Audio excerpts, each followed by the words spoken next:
Para concluir nuestros estudios sobre la orgánica de los tribunales, es menester que nos refiramos a un último tema que se refiere a los auxiliares de la Administración de Justicia, que es un tema que está regulado en el título 11 del Código Orgánico de Tribunales, en los artículos 350 y siguientes, y que abarca la regulación en cuanto a su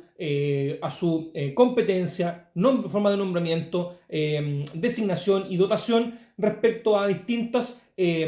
organismos que intervienen o sujetos que intervienen en apoyar la administración de justicia a través de funciones determinadas que el legislador le ha ido entregando. Vamos a ver que son fundamentalmente 12 los que regula el Código Orgánico de Tribunales. Solamente haremos una mención genérica a cada uno de ellos porque el estudio más acabado podría ser perfectamente para efectos de una revisión administrativa o de derecho administrativo, si se quiere, del funcionamiento del Poder Judicial, ya que son cargos que también cumplen funciones más que todo operativas. Lo cierto es que el Código Orgánico de Tribunales lo regula con un detalle que para mayor información perfectamente la consulta a la normativa correspondiente deja en claro la función y la forma de ejercer y los nombramientos y requisitos de cada uno de ellos. En primer lugar, vamos a ver entonces la Fiscalía Judicial, que la Fiscalía Judicial está regulada en los artículos 350 y siguientes, y que algo hemos hablado a su respecto en lo que hemos hablado sobre las Cortes, y decimos que el fiscal judicial es una institución que representa el interés general de la sociedad ante los tribunales de justicia. Como dijimos, se encontraba ya superada su función investigadora, ya que se encontraba en manos del Ministerio Público, institución con la que no hay que confundir estos fiscales judiciales, que en la actualidad tienen funciones más que nada de integración en las Cortes y eventualmente también funciones de instruir procedimientos disciplinarios o eventualmente informar en algunos casos donde la ley pide su opinión como, podríamos decir, representante entonces de interés social. Fundamental entonces establecer que la Fiscalía Judicial tiene una función acotada últimamente debido a una serie de modificaciones legales y por tanto lo que está más ad hoc corresponde a esta función de ser miembro del tribunal colegiado y ser requerida su intervención. Hacer presente entonces que las propias Cortes pueden entregarle distintas funciones a los fiscales judiciales para un mejor servicio judicial. En segundo lugar, los defensores públicos se encuentran regulados en el artículo 365 y siguiente, y estos defensores públicos tampoco tenemos que confundirlos con los defensores penales públicos, que son los defensores penales públicos son miembros de la Defensoría Penal Pública, ya sea como funcionarios de planta o como defensores licitados, pero no tienen nada que ver con esto, ya que no son defensores penales públicos, sino defensores públicos a secas, que son auxiliares que lo que hacen, es representar ante los tribunales los intereses de menores, incapaces, ausentes o obras pías o de beneficencia. Vale decir, tiene una función también de representación en este caso y van a ser oídos cuando la ley requiera su intervención en aquellos casos donde haya juicios donde intervengan este tipo de personas, incapaces, menores de edad y la ley expresamente lo requiera al efecto. Fundamental entonces en esta materia el 366 del Código Orgánico de Tribunales, que nos dice cuáles son aquellos casos donde se va a escuchar al defensor público. Importante entonces saber que la relación entre defensor público y fiscal judicial es más o menos, podría confundirse, pero el defensor público es solamente un órgano, un sujeto el cual se consulta y que se encuentra en algunos casos restringido. No forma parte de la estructura del Poder Judicial en sí mismo, ya que el fiscal judicial es parte del escalafón correspondiente con prerrogativas y honores idénticos, pero casi idénticos, mejor dicho, a lo que tiene un ministro de corte, ¿ya? Por tanto, es bastante alto su rango. Bueno, otro auxiliar de administración de justicia lo constituyen los relatores. Y los relatores, sin duda, también tienen una función muy relevante y están dispuestos y regulados en el artículo 372 y siguientes del Código Orgánico de Tribunales. Los relatores son aquellos funcionarios que lo que hacen es están encargados, mejor dicho, de dar a conocer el contenido de los procesos a los tribunales colegiados, fundamentalmente Cortes, Apelaciones y Suprema, ya que los relatores no existen referente a los tribunales orales, sino que solamente en estos dos tribunales superiores. Por tanto,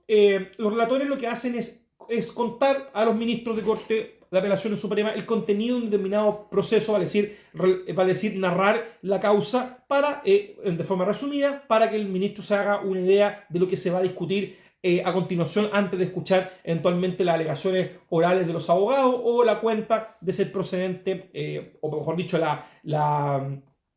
antes de resolver el asunto en concreto. Por tanto, es fundamental que el trabajo de los relatores es muy cercano a los ministros y por tanto también tiene una gran cantidad de importancia en cuanto a su función. Obviamente, una buena relación siempre va a ser o favorecer, podemos decir, la aceptada resolución del conflicto por parte del Tribunal Superior. Los secretarios son otro auxiliar de administración de justicia que está regulado en los artículos 379 y siguientes. De ello ya nos hemos referido cuando hemos hablado de los juzgados de letras y fundamentalmente saber que los secretarios son ministros de fe pública. Esa es su, podríamos decir, su función principal, autorizar las resoluciones judiciales y eventualmente algunas otras diligencias o actuaciones judiciales que se lleven frente al tribunal. Opera como ministro de fe, siendo que su función principal, su función puede ser un poco subvalorada tomando en cuenta que el secretario es un abogado también y que eventualmente podría desarrollar funciones jurisdiccionales. Tanto así que en algunos casos puede desarrollarlas y puede actuar como juez, proveyendo algunas resoluciones de trámite que la ley autoriza. Pero el secretario tiene esta función de ministro de fe. Como sabemos, lo hace en aquellos tribunales donde no reformados, ya que los reformados, el carácter de ministro de fe del tribunal lo tiene el jefe de la unidad de administración de causas que ocupa esa plaza. Los secretarios también tienen una posición importante respecto a la subrogación de los jueces de letras, ya que ellos son los que eventualmente los subrogan y pasan a ser jueces cuando falta un juez. Dicho obviamente también esto relacionado con lo que ya hemos hablado a propósito de la composición de los tribunales de los juzgados de letras.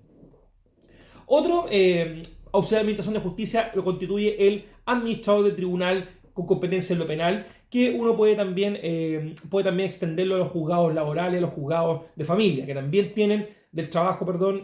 cobranza laboral y previsional y de familia, que tienen también esta composición con administrador. Y el administrador, ¿qué es lo que hace fundamentalmente? Es el que encargado de disponer de los recursos humanos y técnicos del tribunal para que pueda realizar la función. Y por tanto el administrador gestiona el tribunal para que éste desarrolle la función jurisdiccional. Como dijimos también en su oportunidad, los administradores son fundamentalmente personas con título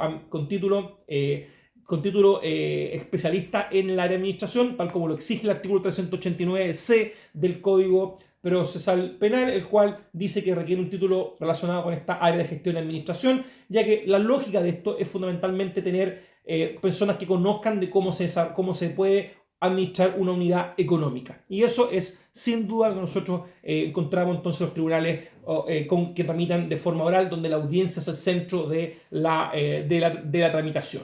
Estos administradores, por tanto, su función es que se desligue los jueces de la función de cómo llevar adelante la marcha del tribunal en la operación económica. Ya, eso es distinto a la operación jurisdiccional que le corresponde al juez y sus eventualmente oficiales de sala que van a también prestar apoyo en algunos casos. Otro auxiliar de administración de justicia es el procurador del número, que se encuentra en el artículo 394 y siguientes del Código Orgánico de Tribunales, y que tiene una función de representación de intereses de las partes o de otros abogados ante las Cortes de Justicia. Fundamentalmente, el procurador del número tiene una función de ser un mandatario judicial como tal, con la particularidad de que no requiere ser abogado el procurador del número y puede ser cualquier persona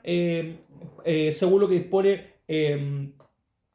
dispone el artículo 394 y siguientes del Código Orgánico de Tribunales. Lo cierto es que el procurador del número tiene, podríamos decir, una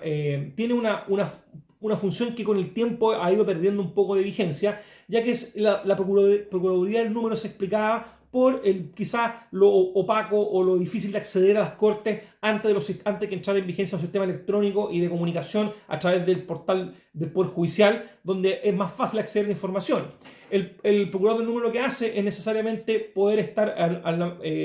accediendo a la marcha y la tramitación de las causas en las cortes de una forma más cercana, ya que tiene más contacto con los relatores o eventualmente con los oficiales de sala, que permite una mejor información respecto a la tramitación de las causas de estos tribunales. Como les digo, esa es su función de representación exclusivamente y pese a ello, que uno podría pensar que es una cuestión que puede saber cualquier abogado, esto tienen un nombramiento a través del presidente de la República a propuesta de la Corte de Apelaciones. Y ello para poder facilitar entonces, podríamos decir, una actividad mayor ante las Cortes de Apelaciones y simplificar el trabajo a quienes puedan buscarlo. Y eventualmente también algún tipo de representación de aquellos que tienen privilegio de pobreza y que necesiten comparecer en segunda instancia si es que no tuvieran abogado para aquello. Cuestión que, como sabemos, en la práctica es bien difícil, ya que todos comparecen a través de las corporaciones de sentencia judicial o clínicas jurídicas o el abogado del turno incluso. Otro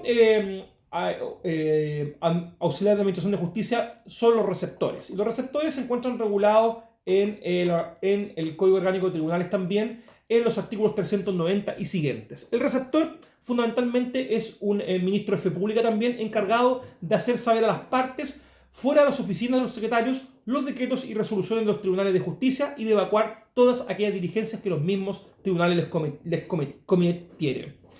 ¿Qué quiere decir esto? Quiere decir que el receptor es un ministro de fe, como tal, que se encarga de comunicar ya las decisiones de los tribunales a través de resoluciones o derechamente de citaciones que se le hagan llegar a las partes, o eventualmente también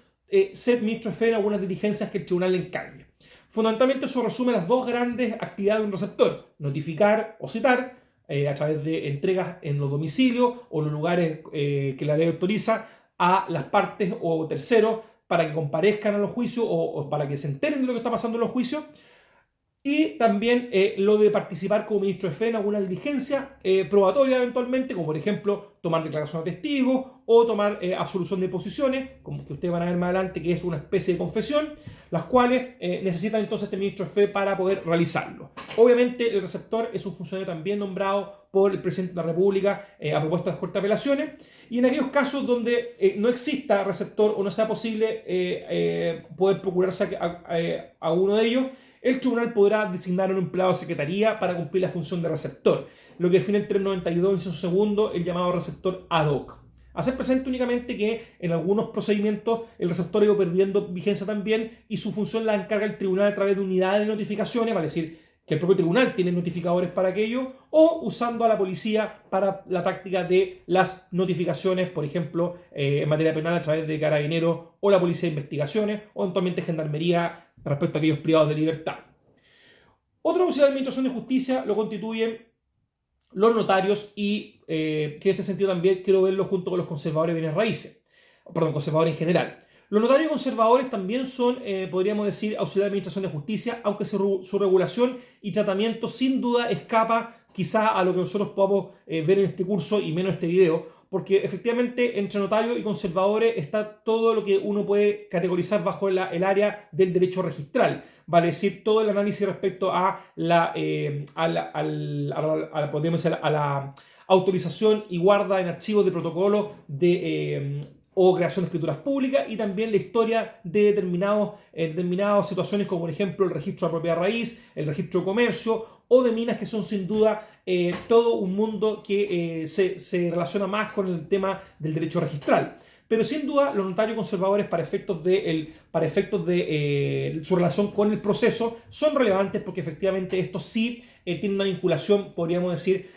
importante, ya que la actividad del notario frecuentemente va a incidir en los juicios a través de la creación de escrituras públicas o la intervención en protocolización de documentos, que son medios de prueba que van a también servir en juicio, o los conservadores a través de la entrega de certificados respecto a la historial de una determinada propiedad o un determinado registro, o eventualmente el obedecer las órdenes de los tribunales a través de cancelaciones o subinscripciones de propiedades, que son cuestiones, obviamente, como les digo, materia de un análisis mayor en el estudio del derecho registral. Sin prejuicio de ello, también estos, en su nombramiento, notarios conservadores, tienen también intervención del Poder Judicial, porque obviamente su función se relaciona estrechamente con la administración de justicia. Para ir terminando ya, los archiveros son otro auxiliar de administración de justicia regulado en los artículos 453 y siguientes, y que se dedican a custodiar documentos que por su data ya no se encuentran en los tribunales, sino que pasan a este archivo. El archivo judicial también, como hemos planteado, también ha ido perdiendo un poco de vigencia por la digitalización y el almacenamiento de información en soportes digitales. Obviamente lo que hace es superar la necesidad de tener expedientes físicos o grandes bodegas con expedientes guardados, que era la función tradicional de los archiveros, donde se llevaba no solamente los expedientes antiguos, sino también las escrituras de las notarías que derivaban en estos lugares. Pero sin duda el archivero también cumple una función muy relevante, ya que permite encontrar documentos de antigua data, sobre todo cuando quieren buscarse la historia de la propiedad raíz, o por ejemplo encontrar procedimientos muy antiguos que todavía tienen gestiones pendientes y es necesario actualizarlas o terminarlas. Por tanto, el archivero cumple esa función fundamental. Los consejeros técnicos también es uno que nosotros, un auxiliar que nos referimos en su oportunidad a su respecto, que estuvo esto fue a propósito de lo que vimos nosotros en los juzgados de familia, y dijimos que estos son organismos de asesoría a los jueces de familia exclusivamente para efectos de dar una visión multidisciplinaria para resolver el conflicto de familia, y que generalmente son o asistentes sociales o también podemos decir son psicólogos, y que obviamente dan una mirada diversa al conflicto familiar, entregando otro insumo de resolución más allá de la pura mirada jurídica que tiene un juez. Eso lo explicamos nosotros a propósito de los juzgados de familia, y en realidad es una entidad, el consejero técnico, muy relevante y de gran influencia para los jueces, y por tanto es fundamental conocer su desarrollo y sus funciones, que se encuentran más precisamente no solamente lo dispuesto en el Código Orgánico de Tribunales, sino en el 457 y siguiente, sino también en la ley de Tribunales de Familia, en el artículo 6 de la ley 19.968. Por último, los bibliotecarios judiciales también tienen una función como auxiliar de administración de justicia, regulado en el artículo 457 bis del Código Orgánico de Tribunales, y fundamentalmente son auxiliares cuya función es la custodia y mantenimiento de atención de la biblioteca de la Corte, en que desempeñan sus funciones, en el sentido de ser, obviamente, apoyo en la mantención de algo importante como el conocimiento, que puede estar tanto en libros, eventualmente en distintos estudios que se pueden hacer por parte de las Cortes, y también llevar ciertas estadísticas que son útiles también, no solamente para los tribunales, sino también para los intervinientes, que podemos acceder a ellas para ir viendo un poco cómo son los criterios judiciales, y también el apoyo eventual si cualquier persona quiera tener acceso a esta fuente del conocimiento, como son los libros que puede tener una biblioteca. Obviamente también sabemos que las bases de datos cada vez también se han ido virtualizando, y por tanto también el acceso a esa base de datos es muy importante y también custodiado por la biblioteca judicial. Sabemos que la biblioteca judicial también está regulado, existe en la Corte Suprema y en aquellas cortes de apelaciones que el presidente de la República determine, seguramente por su tamaño y por su importancia. Bueno, eso es un repaso, podríamos decir, rápido, pero suficiente para poder entender esto auxiliar de administración de justicia, y con eso cerrar entonces la orgánica de los tribunales para poder empezar a abordar el último tema que nos queda en este semestre, que es la competencia.